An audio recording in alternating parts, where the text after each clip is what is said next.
I'm Matthew Iliffe and I'm the director of 𝗕𝗕𝗡.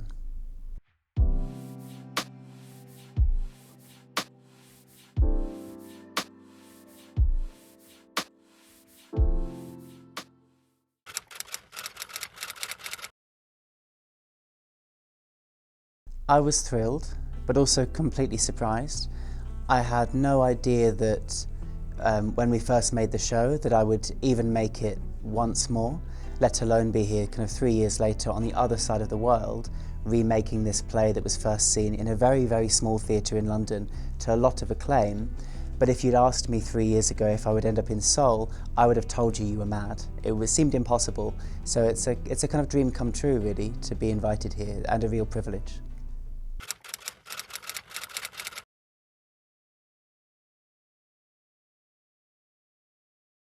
Yeah, so the playwright, I think very aptly says that 𝗕𝗕𝗡 is a play about what happens to young men in a society that teaches them to fight before they learn to love. And I think that the play shows two boys who are the product of that system, where their kind of emotional life and emotional intelligence is absolutely kind of squashed down and is subjugated, and where they're not encouraged to connect with their feelings. And then this is the result, and spoiler, it has disastrous consequences for both characters because they are unable to love, and that's a deep tragedy of the play.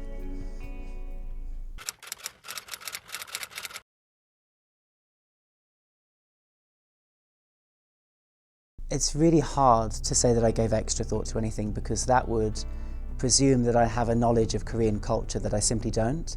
That's not available to me. So I think when working in translation and when working internationally, primarily I need to trust the other artists I'm working with, and my new collaborators are my 6 wonderful Korean actors. And so I listen to them and their responses, and I'm open to their responses about what will resonate in the play here and what makes sense to them emotionally when they perform the play. But I would be silly if I was to presume any prior knowledge or that I knew the ways in which the play would translate or would connect with a Korean audience, except for our kind of common sense of humanity and the universality of the experiences in the play, which are absolutely there. We've all been young, we've all gone to school, we've all been bullied or bullied someone, we've all fallen in love, we've all made mistakes, and all of that stuff is in the play. And at the same time as there being cultural differences, the completely wonderful thing is that you travel many, many miles around the world, and then you find out that although language may be different, or the ways in which we express ourselves may be different, fundamentally we are all the same. And there's a very beautiful thing there that means that plays, drama, as long as it's truthful, can actually cross borders and continents much in the same way as other art forms can. You know, you hear a piece of music, and everybody, regardless of their language, starts tapping their toes. Good drama is the same, really.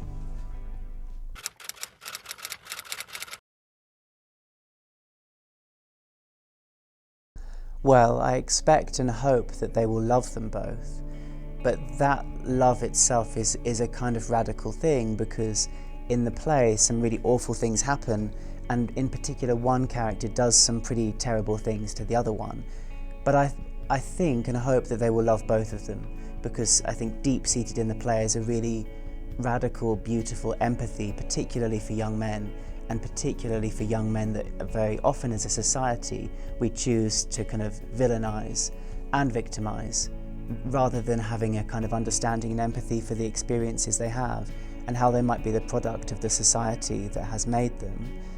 Other than that, I wouldn't presume to tell the audience what to think. I think my job as a director is to try and present something which is imaginatively engaging, but also engaging on an emotional level, but with enough ambiguity that the audience are then challenged and asked to make their own decisions about their opinions and their feelings and the ways that they interpret the play.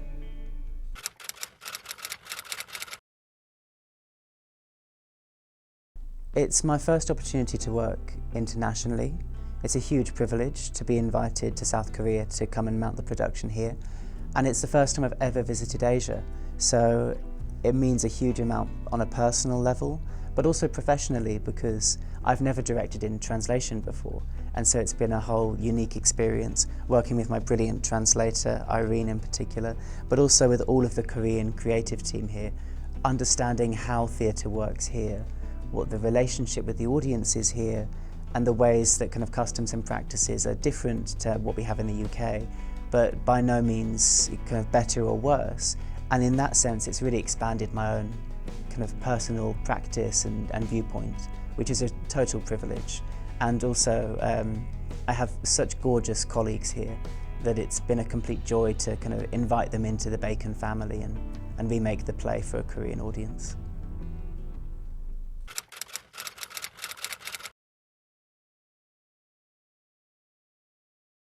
Well, the most memorable moment was on my first night here.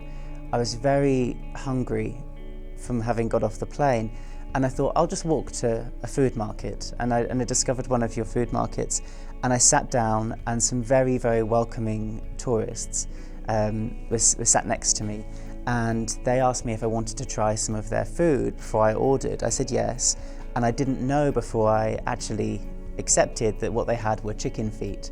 Anyway, so that was my first experience of South Korea, was eating a chicken's foot. I would say it's a unique culinary experience. I can't say that I will go back to the UK and be looking for chicken's feet, but that was a really small but exciting early moment in my travelling here. I've also been very lucky. I've visited lots of your beautiful historic palaces.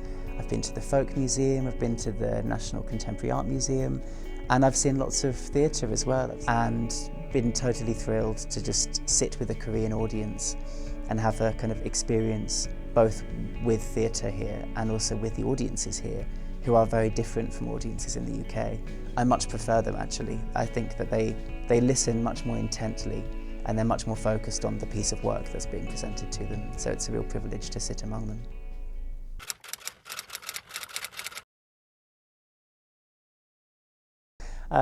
I hope you enjoy the show. I hope that it moves you in the ways that it's moved audiences in London and New York, and then there have been other productions around the world too, so the play kind of travels and crosses continents. People found it profoundly moving in previous versions. I hope that the Korean audience will have the same, but also I'm looking forward to engaging in a dialogue with those audiences and just working out the unique ways in which the play resonates here, because inevitably there'll be a lot of shared ideas, but there'll also be new ideas that the particular politics or kind of mood of the society here will throw up, and they will interpret it in unique ways which are totally exciting to me, but probably also completely unexpected ways that it will resonate. And I think that's going to be a really fascinating part of the journey. So I look forward to speaking with them, basically. And if they see me after the show or see me in the bar, please come up and talk to me and let me know what you thought, because I'm really keen for that kind of cross-cultural discussion about the play.